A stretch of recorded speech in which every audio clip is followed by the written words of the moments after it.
Hi, today we will be talking about total control and the Handmaid's Tale. My name is Ava Breton, and this is for my English 150H class. So, the thesis for the theme of The Handmaid's Tale by Margaret Atwood, it is about a futuristic world that has total control over women and their lives in general. So, the first point that we are going to talk today is giving up the body to survive. The body, as in the girls that are called handmaids throughout the book. So, for the support, we have two pieces of support. One is from an article written about the Handmaid's Tale, and the next support is from the book. So, Atwood explains on page 156, quote, "He could fake the test, report me for cancer, for infertility, have me shift off to the colonies with the unwomen.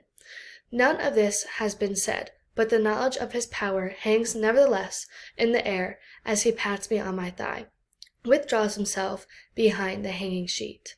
So, in the context in the book, it is about a woman who is a handsmaid, and she is going to the doctor in the facility called Gilead, which is the city that they are located in. And in this world, they have to be checked out by doctors for fertility and to make sure that they are healthy so they can provide babies for people in the government of higher power. So, this handmaid is explaining how to ruin her life. The nurse can just say she isn't pregnant, she can't get pregnant, or that she has cancer, which causes infertility, and many other situations like that. So she is going to the other handmaids and saying that he can lie about whatever, and she might have to go to the unwomen, which is such as a concentration camp for the people who cannot provide children anymore. So Hammer goes in and writes his article and states, "In order to survive, they and the narrator among them are constantly obliged to pretend to espouse a system of values which degrades and threatens to alienate them." So, Hammer is explaining how no matter what they have to do, they have to abide by the laws they are given, otherwise they will be sent to these concentration camps for the unwomen. And in this world, they are being degraded and they are threatened every single day, but still have to abide the rules, otherwise they will be put away. So the next point that I have is total control. So for the support, I have the same article by Hammer and another quote from Atwood. The Atwood quote says, "Now and again we vary the route.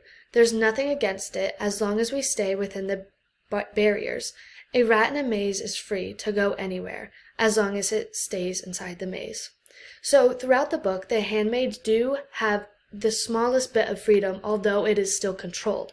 That freedom is going on walks. Although they have to be in pairs to make sure one of them doesn't run away because they are being controlled, the only thing that they can do to make it themselves feel more normalized or free is to take a different path every day.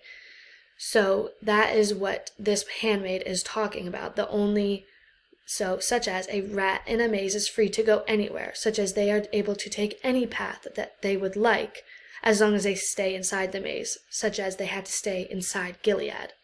So Hammer states, "It is total societal control, the perfection of the exercise of power, that Gilead strives for this. There is no theocracy, and it is a world turned into a perpetual penitentiary." So for this, it explains that they are trapped in this place and there is truly no freedom. But the handmaids try and make the better of it and try and go a different path every day. So the next point that I have is reproduction with age and how Gilead and the governments have power over it. So, Atwood states in pages 70 to 71, "Fingered in their hair, a search for ripeness wrought. You don't have much time left."